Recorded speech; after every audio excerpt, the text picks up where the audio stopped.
Dan Gurney is absolutely one of my biggest heroes. Daniel Sexton Gurney, he was the quickest of the quick and the bravest of the brave. He seemed to be the kind of archetypal cool driver when I was a child. And actually, I mean, he still is, and he's become a great friend. But that first year that Dan and Evie came, now remember they arrived and they were very, very jet lagged. So we sort of, I'm not even sure I was here when they arrived actually. We sort of put them to bed anyway. And they started to get sort of meals sent through the letterbox in their rooms pretty much. And I was worried we were never going to see them actually, because they didn't appear for quite a while. But eventually they got over the jet lag, and boy, when Dan appeared. I mean, he's a larger-than-life character. And the Eagle was here, which is my all-time favourite F1 car, most gorgeous thing. When I drew up the original listing in '92 for the first festival, '93, very near the top of the drivers list was Dan Gurney, the great American driver. And very near the top of the car list was his Eagle Weslake, which by some way was the finest looking 3-litre Grand Prix car that anybody had produced. And there was a great moment where it wasn't running quite right. Just didn't seem to be quite spot on for him. And he suddenly got all these spanners out, and there he was, you could see him with his spanner out, stuck right inside the engine, having a sort of fiddle with them all. There's some lovely pictures of that. In 1997, it was the anniversary of his winning both the Race of Champions non-championship race at Brands Hatch and then the Belgian Grand Prix World Championship round in that car. I've always got on well with Dan, and he was just a delight. And one of the great things about Dan Gurney was that he was the quiet American. You know, I mean, he exemplified actually all that's best about America. That was recognised in 1966-67 by the BRSCC marshals at Brands Hatch.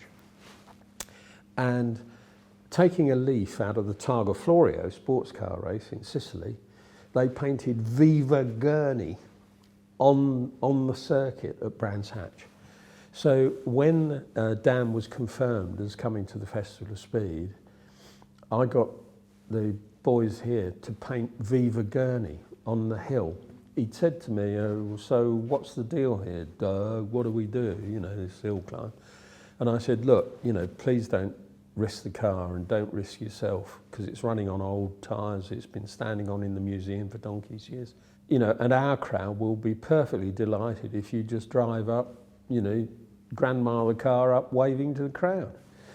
And he said, yeah, okay, you got it. And he went down to the start, you know, and he was sitting in the car at the start, and we'd gone down with him.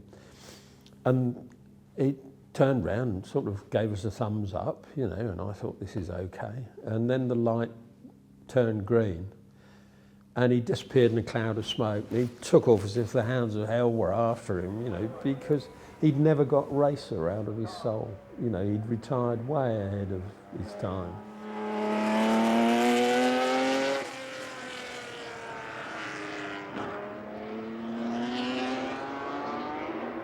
And he went hurtling up the hill like you couldn't believe, you know, with the thing screaming up to peak, bam, you know, and through the gears, and it was just wonderful.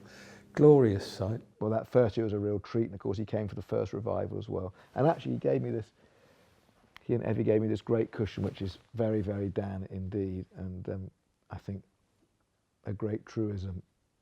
Dan was always a super keen motorcyclist himself. He designed that extraordinary Alligator motorcycle which he brought to Goodwood and rode, and he drove many of his other race cars, the great Toyotas and things were here too. And he's been a huge supporter. Festival Speed Revival, we did that great moment at Revival with Dan Gurney for president.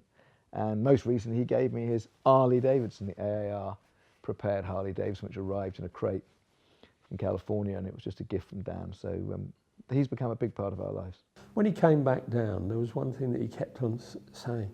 He said, throttle was sticking on the way up, but he said, hey, you know, you guys, he said, you know, I saw the Viva Gurney painted on the hill. And even though he was zooming over it at sort of 110 miles an hour or whatever, you know, he'd still registered it. Dan was brilliant, you know, just absolute superstar in the 60s, and the perfect gentleman, a really good bloke.